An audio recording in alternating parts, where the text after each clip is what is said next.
America छोराको convocation जो BS भन्दो रहेछ त्यहाँ बिएससीलाई त्यहाँ गएको थिएँ। त्यो कन्भोकेसन सक्यो टेक्ससमा थियो। त्यो कन्भोकेसन सकेपछि उसले के भन्यो भने यो टेक्ससमा चाहिँ के हेर्नु अमेरिका आएको बेला 35वटा स्टेट त घुमेर जानुपर्छ, 50मा 35वटा घुमेर जानुपर्छ। टेक्ससबाट हामी त्यो हिस्टन हुँदै मायामीतिर भएर फर्किँदै जर्जिया टेक भएर फर्किँदै 17वटा स्टेट गरेपछि बोस्टन पुग्यो। त्यो न्युयोर्क पनि पुग्यौँ, बोस्टन पुग्यौँ। बोस्टनबाट हाम्रो चाहिँ ओहायो जाने कार्यक्रम थियो। अनि त्यसको 2 दिनपछि मैले ज्ञानेन्द्र गदालजीको अनुरोधमा त्यहाँको कार्यक्रममा कोलोराडोमा म आउँछु भनेर त्यो गरेको थिएँ। उहाँले कार्यक्रम सुरु गर्नुभएको ओहायो बस्ने अनि त्यहाँबाट अर्को ठाउँ जाने, त्यहाँबाट कोलोराडो जाने भएर बोस्टनमा हामी दिनभरि हार्वर्ड युनिभर्सिटीमा बस्यौँ। त्यसपछि अर्को दिन मेसाचुसेट्स युनिभर्सिटी, त्यो पनि साह्रै ठुलो महत्त्वपूर्ण विश्वविद्यालय, त्यहाँ बस्यौँ। अनि त्यहाँबाट हिँडेर अब ओहायो जाने भन्दा पेन्सिल्भेनियामा जनवरी 2 तारिकमा कार एक्सिडेन्ट भयो। छोराको साथीले हातेको बेला कार ठोकियो। घाट गरेर त्यो अमेरिकाको त्यो एक साइडमा सोल्जर जस्तो बनाएको हुँदो रहेछ हाइवेमा, त्यो चाहिँ कस्तो हो त्यस्तो किसिमले बनाएको। बाहिर गएपछि घटे यो गर्ने बिग्रियो भने गाडी राख्ने चलाएको मान्छेले चाहिँ थाहा पाउने क्या म गलत ठाउँमा गएपछि मैले ब्रेक हान नगरी भने मेरो मिसेसले सबै त समाप्त स्टेरिङ भयो, ठोकाइ त हाल्यो कहाँ 90 माइल पर आयो कुदेको गाडी ठोकियो। अनुसारै के भयो भने मलाई त अलिक पेट दुख्यो चाहिँ केही पनि भएको छैन। मेरो मिसेस भएको छाती दुखेर भने उसको 3टा कर्न फ्र्याक्चर भएछ। म चाहिँ त्यसपछि बेहोस भएछु। मेरो चाहिँ स्मल इन्टेस्टाइन फुटेछ, इन्टरनल ब्लिडिङ भएछ त्यो ठाउँमा। अनि अब एउटा हस्पिटलमा गयौँ, त्यो हस्पिटलले मलाई चाहिँ उपचार गर्नु नसक्ने भएपछि मैले पानी भनेको छु त्यो अनकन्सियसली, अनि पानी खान दिनु हुँदैन, पानी खायो भने अलिक पेरोडेको केस हुन्छ भनेपछि त छोरो सबै सामान्य होला भने खाने के भन्ने भनिसक्नुभयो त। डुलाउन लिएर हिँडेको छ, अब उहाँ के छोरी कुरा गर्यो। अब के गर्नु त डाक्टर साहब भन्नुभयो, हेलिकप्टरसँग कुरा गर्दैछु। हेलिकप्टर आयो टाइममा र हिउँ पर्न छोड्यो भने अर्को हस्पिटल जानुपर्छ भने नभने त्यो भाग्यले साथ दिएको यहाँ सम्मानित हुनुपर्ने रहेछ। अनि मलाई चाहिँ ग्यासिङगढ मेडिकल सेन्टरमा छोराछोरी कोही पनि गर्दैन, मलाई त्यहाँ हालेर लगेछ। सिधै अपरेसन थिएटरमा लगेर यहाँदेखि यहाँसम्म चिरेर त्यो 30 सेन्टिमिटर त्यो स्मल इन्टेस्टाइन काटेको छ। अनि तर त्यो दशा भन्छ नि हाम्रोतिर दशा पनि हुन्छ लाग्यो। अनि प्लेटलेस यति घटेछ कि त्यो ब्लड क्लटिङ प्लेटलेस घटेपछि ब्लड क्लट नहुँदैछ। एउटा जान्नुपर्ने प्लेटलेस जाँचेर ठाउँमा राख्नुपर्ने, नभए कहीँ काट्यो भने त्यो गयो त्यो मान्छे। अनि प्लेटलेस छैन रगतमा, यो क्लट भएको छैन, अपरेसन चाहिँ भयो, क्लोज गर्नु सक्दिनँ किनभने रगत फेरि गइहाल्छ भनेपछि। अनि 4 दिनपछि त्यो चिरेको 4 यतिकै छोरी छोडिदिएर 4 दिनपछि मेरो त्यो प्लेटलेस ठिक भएपछि अपरेसन यसरी क्लोज गयो। क्लोज गरेछ। क्लोज गरेको 9 दिनसम्म म चाहिँ बेहोस, टोटल बेहोस है। 10औं दिन अलिअलि होस आयो। अनि 3 दिन 4 दिनसम्म म यो पढाइ लेखाइको पनि कुरा गरेको छु। हामी यहाँ त्यो उसलाई क्या फिक्सन भन्छौँ नि, फिक्सन आख्यान या उपन्यास र कथा, त्यहाँ चाहिँ त्यसको स्रोतमा एउटा हिस्ट्री, एउटा रोमान्स, एउटा रियलिजम र एउटा फ्यान्टासी त्यसको स्रोत हो, कथा उपन्यास हो। यो फ्यान्टासी किन गरे होला यस्तो लाग्थ्यो क्या मलाई। फ्यान्टासीको जीवनसँग के सम्बन्धित छ, रमाइलो मात्रै त हो नि जस्तो लाग्थ्यो। अनि त्यो बेलामा फ्यान्टासीको आउँछ के भन्ने त्यो के लेख्ने, त्यो नर्सले कागज र पेन्सिल दिने, मुखमा पाइप हालिरहेको छ। अनि कहिले चाहिँ के लेख्ने भने म यहाँ कहाँ फलानु ठाउँमा कहाँ आएको छु, पेन्सिल्भेनियामा हस्पिटलमा जानुपर्छ, ट्याक्सीले गर्छु। उहीँ बेडमा सुतिरहेको हस्पिटलमा केही थाहा नहुने अलिक अन्डरस्ट्यान्ड। एक दिन चाहिँ के एउटा गीत थियो मेरो 9 नम्बरमा, म मर्ने बेला तिमी चाहिँ आउनु है, धेरै कुरा त मैले भन्दै गर्दै छु, बाँकी छ एउटा तिमीलाई बताउनु। अरू कोही आउन् नआउन् म मर्ने बेला हुन्छ। त्यो कहाँ बजाएको कुराहरू के। अनि कहिले के लेख्ने भने नर्सहरू सबै महाभारत हेर्दै के भन्दै के को महाभारत हेर्नु अमेरिका हेर्न त्यस्तो पनि भन्ने। मलाई के फिल भयो भने ए फ्यान्टेसी त हाम्रै जीवनमा भएको रहेछ र हामीले भोगाएको। अनि छोराले चाहिँ के डेडीले चाहिँ के हो त्यो माइन्ड बिग्रियो कि क्या हो जे भए लेख्नुहुन्छ भनेपछि लामो बेहोसीपछि यस्तो पनि हुन्छ टकटकले भनेछ होइन। अनि एउटा त्यो अनुभव, अर्को अनुभव चाहिँ मलाई यहाँहरूलाई पनि काम लाग्छ, यो पनि काम लाग्छ जिन्दगीमा कतै देखियो भने। म 15-16 दिनपछि सुतिराखेको एउटा केटा एउटा केटी गोराहरू आएर अब त्यसले चाहिँ फिजिकल एक्सर्साइज गर्नुपर्छ अब भन्यो। छक्क पनि के एक्सर्साइज गर्ने भनेको त मेचमा बस्ने एक्सर्साइज सुतेको छु मेचमा बस्ने।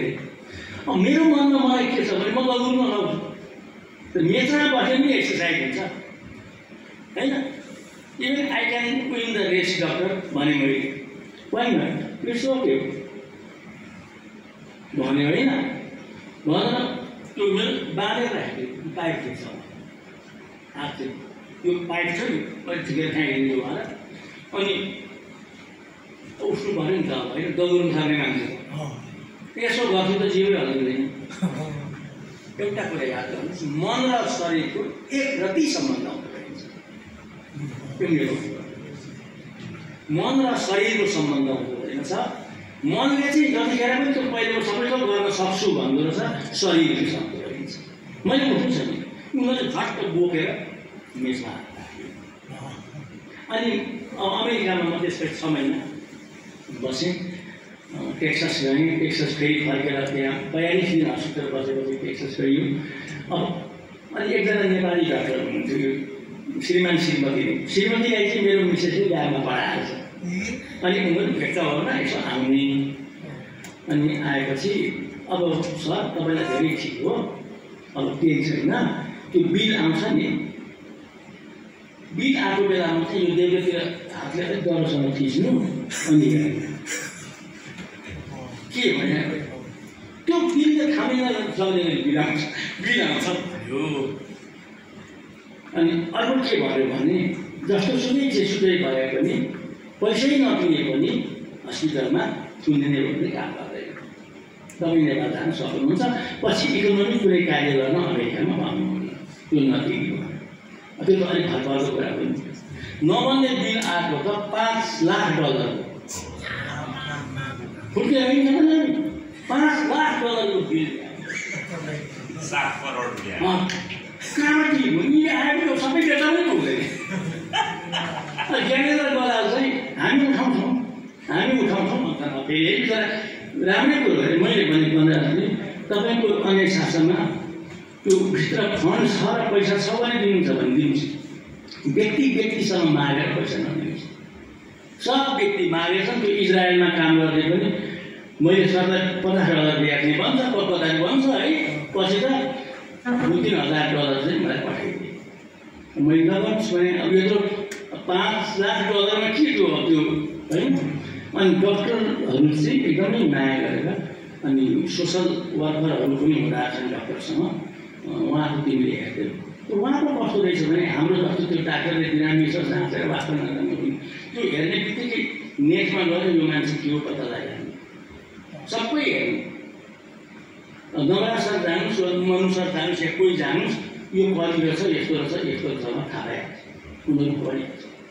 अनि उनीहरूले हेऱ्यो भने उहाँको गर्दैन भनेर 2-3 ठाउँ भनेर धेरै पैसा मेरो पेन्सिल्भेनिया गभर्मेन्टले तिर्दियो।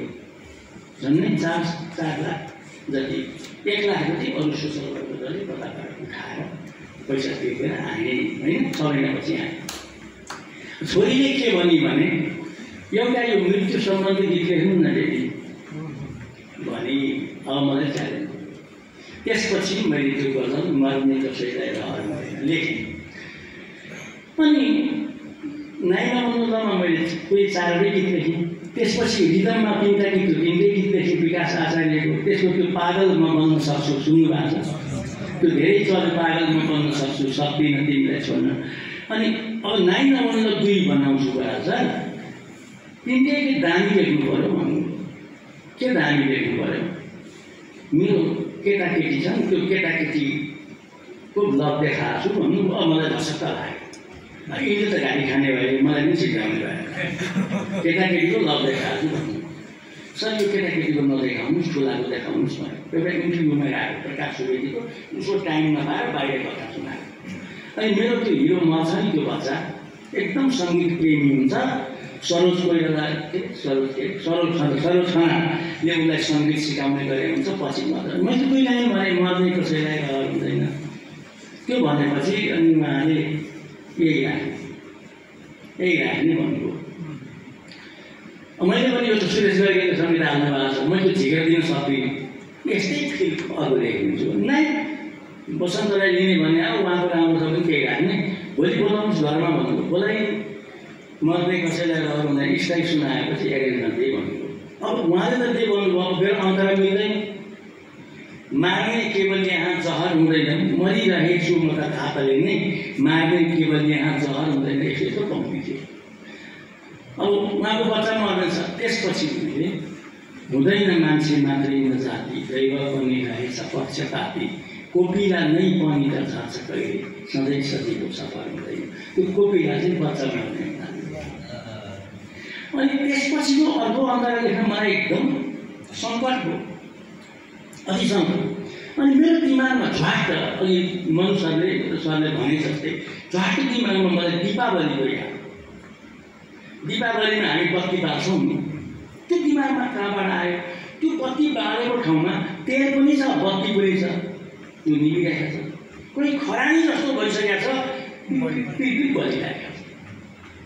होइन जीवन किन यहाँ चल्दैन उस्तै, बत्ती दियोमा बल्दैन उस्तै, कस्तो खतन हो यो नियतिको, कुनै छ कहिले थाहा हुँदैन। सबै बत्ती बलिरहेको छ, तेल छ, निभिरहेको छ। होइन अहिले भन्नुभयो नि सरले म 80 वर्ष पुगेँ, तपाईँ त्यो भन्दा त म त भागेँ हुन्छ, तपाईँभन्दा म कता पुग्छु। कस्तो अप्ठ्यारो। तपाईँले आफूलाई मात्रै हताश पार्नुहुन्न, हामीलाई पनि झन् भइहाल्यो। मनुष्यले मलाई सँगसँगै भन्नु, मै पनि डराउनु पर्ने हुन थाल्यो। केही हुँदैन, किन डराएको? आनन्द मनले कविता लेख्नुहोस्, बस्दा केही पनि हुँदैन। म त्यो उसमा जाँदैन क्या दिमाग लेख्ने, भित्र भएको पिर ठ्याक्क लेखिहाल्ने। अनि त्यो नभएको चाहिँ के को पिर हो? केही होला जस्तो म अहिले पनि पढाउँदैछु होइन। त्यो नेपालीबाट रिटायर भएँ, त्यता फाइन आर्टमा पिएचडी फुल पढाउने मान्छे भएन, रिसर्चमा पढाएको के पढाउनु थाल्यो।